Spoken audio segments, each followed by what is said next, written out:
69,000 शिक्षक भर्ती सरकार की गले का फांस बनता जा रहा है। हाई कोर्ट का जब डबल बेंच का फैसला आया तो सरकार ने 3 महीने में नई सूची जारी करने की बात की, क्योंकि कोर्ट ने कहा था नए सिरे से आरक्षण नियमों का जो है उसका पालन किया जाए और नई सूची जारी की जाए। सरकार ने अभ्यर्थियों के एक प्रतिनिधिमंडल से मुलाकात की, अधिकारियों को निर्देश दिया, बैठकें हुई, लेकिन समय इतना लंबा था कि दूसरे वर्ग के अभ्यर्थी जो चयनित हो गए वो सुप्रीम कोर्ट पहुंच गए और सुप्रीम कोर्ट ने अब अगली सुनवाई तक यथास्थिति बरकरार रखने का निर्देश सरकार को दिया है। और यही आरक्षित वर्ग के अभ्यर्थियों का कहना था कि सुप्रीम कोर्ट में मामला फंस जाएगा। लंबा सरकार ने समय दे दिया है और इनकी मांग थी कि तत्काल सूची जारी की जाए, लेकिन सरकार ने समय दिया, 3 महीने में जारी करने की बात की। दूसरी तरफ दूसरे वर्ग के अभ्यर्थी सुप्रीम कोर्ट गए, उनको राहत मिल गई। अब अगली सुनवाई 23 सितंबर को है, लेकिन उससे पहले जब कोर्ट का फैसला आया उसके बाद से लगातार फिर से आरक्षण वर्ग के अभ्यर्थी प्रोटेस्ट कर रहे हैं और कह रहे हैं कि सरकार खुल करके सपोर्ट नहीं कर रही है, क्योंकि सरकार वकीलों का बड़ा पैनल खड़े करे, बड़े वकील खड़ा करे। जब दूसरे केसों के लिए वो महंगे वकील खड़े कर सकती है तो हमारे लिए क्यों नहीं। कल केशव प्रसाद मौर्य के आवास पे कुछ अभ्यर्थियों ने प्रोटेस्ट किया था। ये आरक्षण वर्ग के अभ्यर्थी हैं। आज इन्होंने बसपा प्रमुख मायावती, जो उत्तर प्रदेश की कई बार मुख्यमंत्री थे, उनसे मुलाकात की और अपनी बात रखी।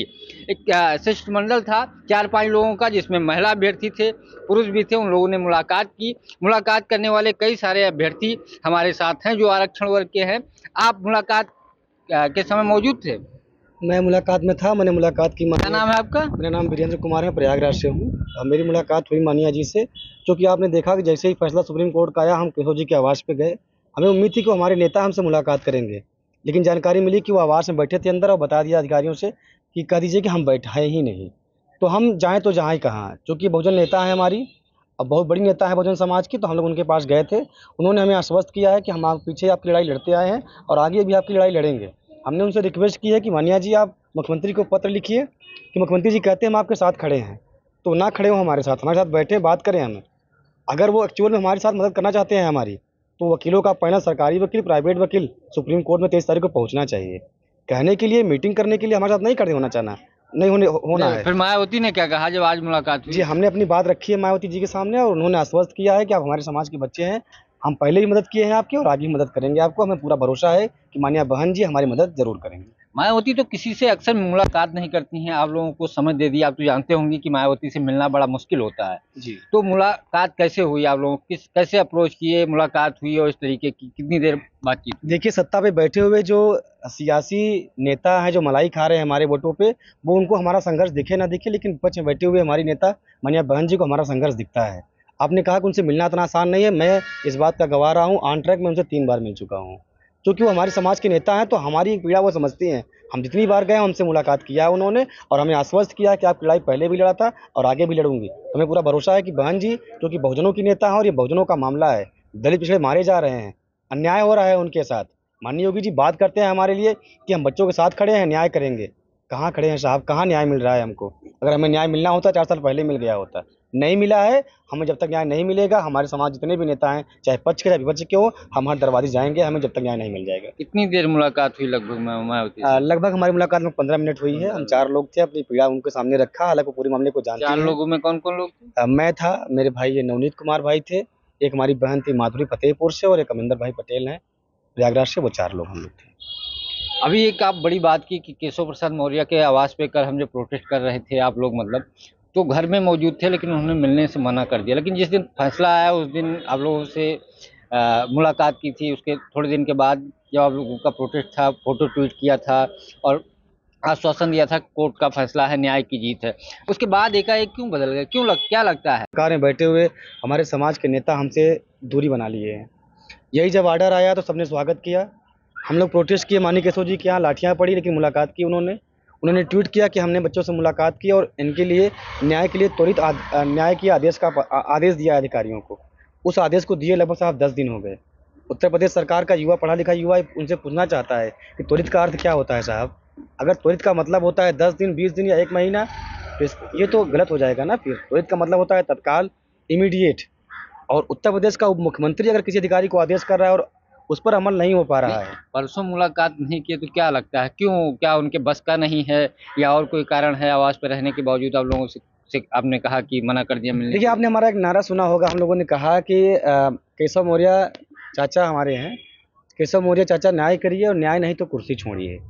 तो अगर केशव मौर्य उत्तर प्रदेश के उप मुख्यमंत्री होकर अगर पिछड़े दलितों के साथ न्याय नहीं कर पा रहे हैं, क्योंकि हम जेन्युइन लोग हैं, ऐसा भी नहीं कि हम कोई अलग राज्य की मांग कर रहे हैं, लोकसभा टिकट मांग रहे हैं। हम एक कुर्सी मांग रहे हैं अध्यापक की, जो उत्तर प्रदेश सरकार, योगी सरकार ने हमको दी है।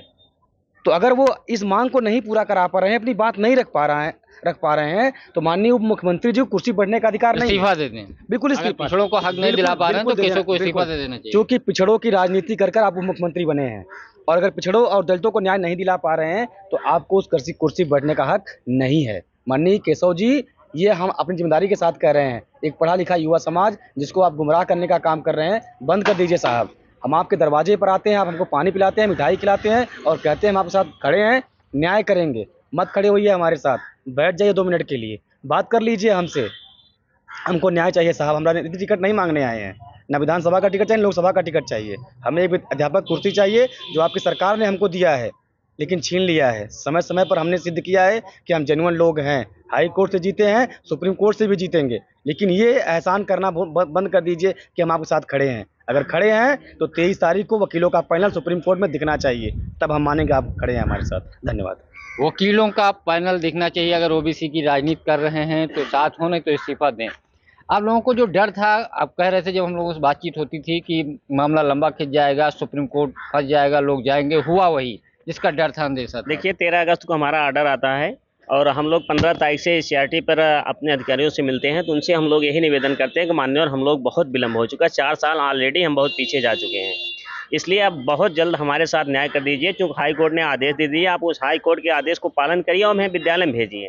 लेकिन जो हम लोग शुरुआती दिनों से कह रहे थे कि हमें डर है इन अधिकारियों को ऊपर, इन जो बेसिक विभाग के तमाम अधिकारी बैठे हैं वो हमारे साथ न्याय नहीं करेंगे। हुआ वही, आज 13 तारीख से आज 11 सितंबर हो गया, लेकिन हमारे साथ न्याय नहीं हो पाया। लेट लतीफ़ी करने के कारण एक विशेष है कि जो बेसिक बैठे अधिकारी हैं वो नहीं चाहते कि आरक्षित वर्ग के बच्चे अध्यापक बने या वो अपना मान सम्मान पाएँ। वो नहीं चाहते हैं कि माननीय योगी जी की छवि अच्छी हो, माननीय जी के आदेशों का पालन नहीं करते हैं। माननीय जी योगी जी ने कहा था कि इनके साथ त्वरित न्याय होना चाहिए। क्या त्वरित न्याय यही है कि 28 दिन बीत गया, अभी हमारे साथ न्याय नहीं हो पाया? अब तो न्याय होने मतलब तो मामला कोर्ट में पहुंच गया, बिल्कुल, अब तो मामला कहने का अब तो मौका उनके होगा पास एक मामला बहाना मिलेगा कि मामला सब जुडिस है और सुप्रीम कोर्ट में है। माननीय सर्वोच्च न्यायालय के आगे हम कुछ नहीं कर सकते हैं। हमें डर भी नहीं था, माननीय सर्वोच्च न्यायालय में मामला चला जाएगा, कोई न कोई लेकर चला जाएगा। इसीलिए हम लोग प्रयासरत हैं कि हमारी जल्द से जल्द काउंसलिंग इंस्टीट्यूट जारी करके हमें विद्यालय में भेज दिया जाए, लेकिन ऐसा हुआ नहीं। हमारे साथ केवल छलावा किया गया, दिखावा किया गया। तमाम लोगों ने ट्वीट किया, राजनीतिक लोगों ने, चाहे केशव मौर्य चाचा हों, अनुप्रिया जी हों, संदीप सिंह पटेल जी हों, माननीय मुख्यमंत्री जी ने मीटिंग की कि हम इनके साथ अन्याय नहीं होने देंगे, हम तुरंत न्याय के लिए आदेश देते हैं। उस दिन लेकिन हमारे प्रियंका साथ चाचा के घर पे आप लोग प्रोटेस्ट कर रहे थे, कहते सीएम से बात करके आप लोगों की मुलाकात कर रहे थे, क्या सब हवा हवाई था?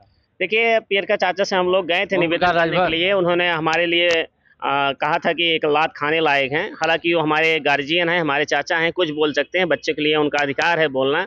और उस दिन हम लोग उसी न्याय की उम्मीद में गए थे कि प्रियंका चाचा हमारे साथ न्याय करा देंगे, लेकिन हुआ ऐसा नहीं। प्रियंका चाचा ने अभी ना 8 तारीख को हमारे पास फ़ोन करते हैं 11:13 पे, कहते हैं कि अम्बेडकर नगर आपकी माननीय मुख्यमंत्री जी से मुलाकात लगी है, वो भी 12 बजे। अब बताइए साहब, 11:13 हो रहा है और 45 मिनट में या 47 मिनट में हम कैसे पहुंच जाएंगे अयोध्या, वहाँ अम्बेडकर नगर? हमारे पास कोई प्राइवेट जेट तो है नहीं ना, नहीं आपने कि कोई- हेलीकॉप्टर की व्यवस्था कराइए, हम लोग चलेंगे। अरे भैया, कहा गया उनसे माननीय चाचा जी हम कैसे पहुंच पाएंगे? उन्होंने कहा कि आपकी रिस्पांसिबिलिटी कैसे पहुंचेंगे, ये हमारी रिस्पांसिबिलिटी नहीं है। मेरी रिस्पांसिबिलिटी इतना है कि मैं मुलाकात के लिए समय ले चुका हूँ मुख्यमंत्री से। ये आपकी रिस्पांसिबिलिटी उनकी। तो क्या लगता है, झूठ बोल रहे हैं कि सही अभी है? निश्चित तौर क्योंकि पर कह सकते 25 हैं मिनट कि- में कैसे अम्बेडकर नगर कोई भी व्यक्ति को निश्चित कैसे? तौर पर आप कह सकते हैं कि केवल हमारे साथ छलावा हो रहा है। चाहे ओम प्रकाश चाचा जी हों, चाहे केशव मौर्य जी हों, सभी ने हमारे साथ छलावा करने का काम किया है। समय समय पे लोग हमारे साथ हर समय धोखा देने का काम किए हैं। कहते तो हैं हम इनके साथ हैं, आपके साथ हैं, सामाजिक न्याय के साथ हैं, पिछड़ों के साथ हैं, दलितों के साथ हैं, लेकिन जब हमें उनकी आवश्यकता पड़ती है तो हम लोग हमारे साथ खड़े नहीं हो पाते हैं। मायावती से मुलाकात हो ही गई, आप लोग साथी ने मुलाकात की। जी। अखिलेश यादव आप लोगों की लगातार बातचीत करते हैं, ट्वीट करते हैं, क्या अखिलेश यादव से भी मुलाकात करके आप लोग समर्थन मांगे? क्योंकि उनके समर्थन से ये बड़े वकील इस समय राज्यसभा सदस्य गए हैं जो बहुत नामी गिरामी हैं, या उनके बहुत सारे ऐसे वकील हैं जो जानकारी में टच में हैं, तो क्या उनसे मांग करके आप लोग कोई सपोर्ट करने की बातचीत करेंगे? देखिए, प्रथम दृष्टया हम इस प्रयास में हैं कि सरकार हमारे साथ खड़ी है। अगर खड़ी है तो सुप्रीम कोर्ट में 23 तारीख को हमारे साथ खड़ी दिखे। और हम इसी सिलसिले में बहन जी से मिलने आए थे कि आप केवल मुख्यमंत्री जी से एक लेटर लिख दीजिए कि उन बच्चों के साथ अन्याय हो रहा है, उनके साथ न्याय करिए आप। हमारा प्रयास यही है कि सरकार हमारे साथ मजबूती से खड़ी हो, सरकार हमारे तो साथ कह ही न्याय रही है, करे। लेकिन अखिलेश से बातचीत कुछ हुई है, नहीं, मुलाकात अभी हुई? ऐसा कुछ बात नहीं हुआ डर हमारा। है कि लोग आरोप लगा देते हैं कि देखिए, आप सपा के बिल्कुल कार्यकर्ता। बिल्कुल लोग आरोप भी लगाते हैं। सबसे पहले आरोप हमारे पीएल के चाचा लगाते हैं कि ये विपक्ष के लोग बैठाए लोग हैं, तो हमें विपक्ष में जाने की आवश्यकता नहीं है। मुझे याद है PL शायद एक बार राम प्रकाश राजभर के घर पे जब गए थे, जब मंत्री बन गए थे, तो उन्होंने कहा था ये होगा नहीं, ये साजिश है या दूसरी जगह से आप लोग आ रहे हैं प्रोटेस्ट करने। देखिए, मैंने शुरुआत में ही कहा दिया कि हमारे गार्जियन है, कुछ भी कहते हैं कह सकते हैं, उनका हक है, वो हमारे चाचा हैं। लेकिन हम जो हैं निष्पक्ष तौर से चाचा के ही पास रहेंगे या पार्टी बीजेपी के साथ रहेंगे, सरकार के साथ रहेंगे, क्योंकि हमें न्याय यही सरकार दे सकती है। दूसरी सरकार से हमें न्याय की अपील नहीं है, हमारी अपील है कि यही सरकार हमारे साथ न्याय करे। आप भी थे, गए थे मुलाकात? नहीं, हम नहीं ठीक गए है। हम लोग तो। आपसे मुलाकात हुई? हाँ, हमारी मुलाकात क्या आज कैसी हुई रही है मुलाकात? मायावती ने जी, उनसे बड़ी उनसे मुलाकात जब भी हुई हमें सपोर्ट मिला है। उन्होंने अभी भी आश्वासन दिया है कि हम आपके साथ हैं। उन्हें पीड़ा है कि पिछड़े दलित सड़क पर 4 वर्षों से लड़ रहे हैं और उनको न्याय नहीं मिल पा रहा है। तो ये चीज़ें सामने आ रही हैं और सब लोग समझ भी रहे हैं कि ये जो सरकार है ऑन कैमरा ट्वीट करती उसको दिखाती कि हम आपके साथ हैं, लेकिन अभी देखिए दिखाती कुछ और है, करती करती कुछ कुछ और है। क्योंकि अगर करती कुछ और तो कोर्ट में कुछ और करती, तैयारी करके आती, स्टे ना होता। अभी 23 तारीख को मुकदमा लगा है, तो ये देखने वाली बात होगी कि उनके वकील आ पा रहे हैं कि नहीं आ पा रहे हैं। तो इससे ये साफ पता चलता है कि सरकार हमारे साथ कितना है। इसलिए हम लोग हर एक तो पक्ष क्या के कहा विपक्ष के मायावती ने? नेताओं से चिट्ठी मिलने उट्ठी की लिखने की बात बात की हाँ, उन्होंने कहा कि हम संघर्ष जो आप सड़क से लेकर कर रहे हैं, सड़क पे या कोर्ट तक जो भी कर रहे और हैं। सदन में भी वो बात रखने की बात कही जब भी मौका मिला है। तो हम आज आश्वासन दिए दिया। हैं कि आपके साथ रहेंगे।